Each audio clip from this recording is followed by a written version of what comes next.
All right, this January, radical left-wing California Governor Jerry Moonbeam Brown, he signed a bill into law making California a sanctuary state. In other words, California's lawless lawmakers are now literally barring police from determining the citizenship status of anyone charged with a crime, thereby preventing the federal government from effectively deporting criminal illegal immigrants and enforcing federal law. But now some localities, they are starting to fight back. Now, the city of Los Alamitos, that's in Orange County, California, they voted earlier this month to actively defy the state's sanctuary status. And earlier today, Orange County supervisors, they followed suit, and they have voted to join President Trump's lawsuit against California.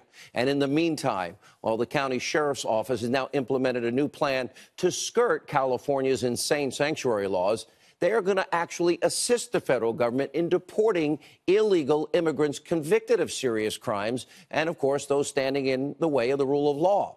Now, the plan is really simple. The Orange County Sheriff's Office will now make the names and release dates for every prisoner publicly available in an online database called Who's in Jail. Now, this will allow ICE to cross-reference identities and deport those illegal immigrants that are convicted of crimes and, of course, a threat to society. And in response, the Attorney General of California, well, he's now issuing a veiled threat to those that challenge California's sanctuary status, which, of course, defies federal law. Watch this. I'll have to take a closer look at what Orange County is saying and possibly doing. State law is state law, and it's my job to enforce state law. I will do so, and we want to make sure that every jurisdiction, including Orange County, understand what state law requires of the people and the subdivisions of the state of California. I actually dare the Attorney General of California to do this. Now, if he does, that means the Oakland mayor can be arrested by the federal government for aiding and abetting criminal illegal aliens by tipping them off that they're going to enforce the law. Now, we'll have a lot more on this later in the show when the Orange County undersheriff will join us. Also tonight, the California lunacy continues. That state is now set to sue the Trump administration yet again, this time over a question on the upcoming 2020 U.S. Census. Now, the census will ask non-respondents or those that want to respond, are you a U.S. citizen? That's it.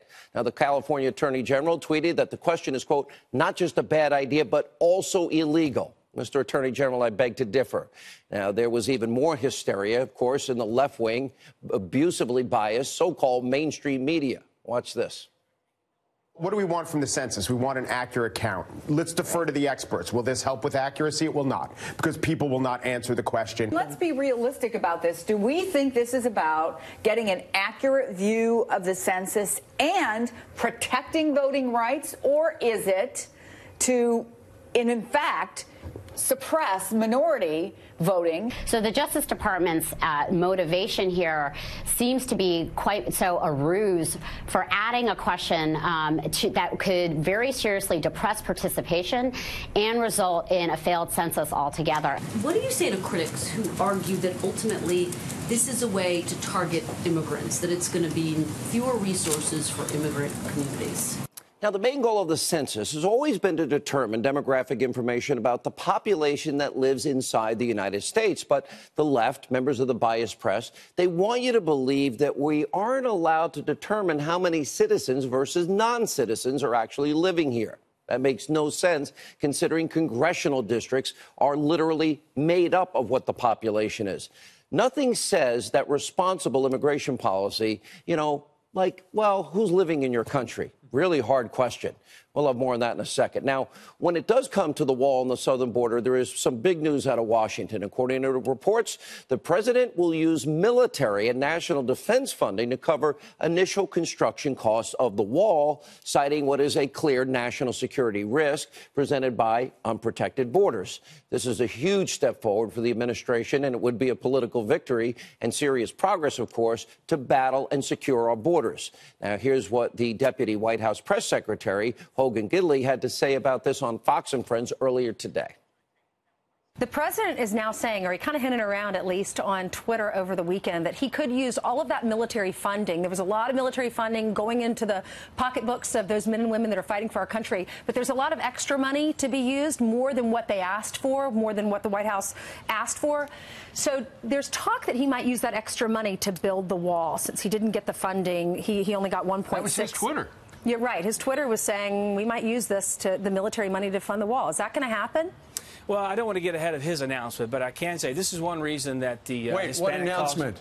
Well, if he's going to make an announcement how he spends that money to build the wall. But I can say that's one of the major victories for the American people in this piece of legislation that the president pushed, which was actually building a wall. So when the funding becomes reality, President Trump will be fulfilling a major campaign promise. And don't forget, the president has already started to look for prototypes for this wall. All right, another top story tonight. The Destroy Trump press, they are spinning in circles after more than a year obsessing over Russia collusion. Well, the media's fragile narrative, of course, is crumbling right before their eyes. Now, the left said that President Trump would never, ever be tough on Russia. You might remember this daily hysteria. Take a look. I think he's afraid of the president of Russia. Why? Well, I think one can speculate as to why. That the Russians may have something on him personally that they could always roll out and make his life more difficult. It's so clear at this point that Vladimir Putin and his associates, somebody has something on Donald Trump. That may be something that turns the key in the Russia probe, is figuring out why this president is so deferential to Putin and to Russia, and if there is some sort of compromat that they have on him. Donald Trump is afraid. A political hurricane is out there at sea for him. We'll call it Hurricane Vladimir, if you will, the whole Russian thing. They make these decisions time and time again in a way that makes it appear that they're hostages, that he's Vladimir Putin's hostage. That was just last week. Oh, they have something on Trump. He can't act against Putin.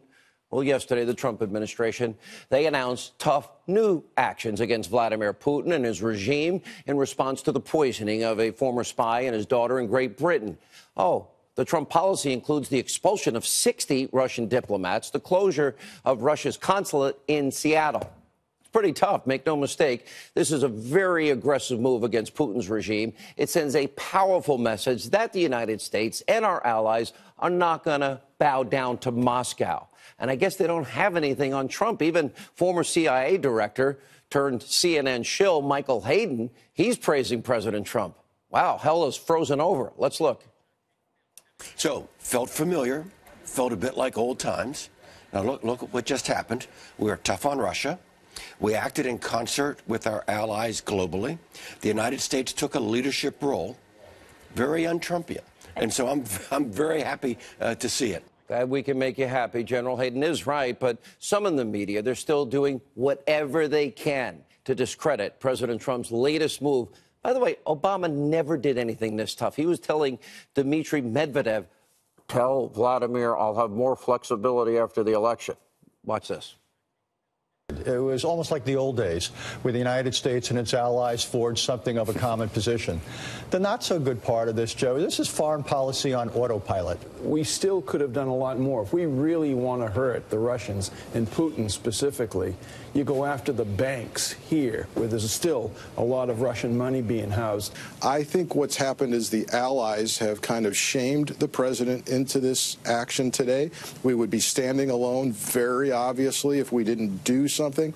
It allows the president cover. He can say, look, I'm tough on Russia. But Putin is laughing at Trump tonight because he knows he has license to do whatever he wants. Did the administration send a strong enough signal? Not yet. If you want to send a strong signal, I think at some point you got to look at some money sanctions. You got to get at Putin and the individuals around him. You mean like President Trump pursuing energy independence? That is the heart of the Russian economy. And guess what? That'll hurt Vladimir Putin and any economic chances of growth that he has. I've told you journalism is dead and buried in this country, so it's not surprising to hear the media bending over backwards to bash President Trump, even when he does something really tough and strong and good. Now, you're not going to hear this from the so-called journalists over at these other networks, but it is important to remember this is just the latest tough action from the Trump administration, because they won't tell you, but earlier in March, the president announced critical new economic sanctions against Russia in response to election meddling.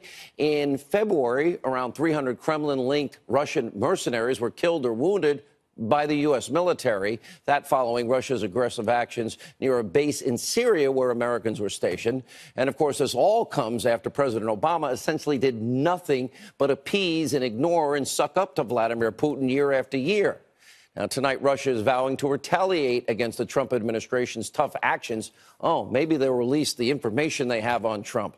But unlike the Obama administration, President Trump, well, he's not going to take hostile actions by Russia very lightly.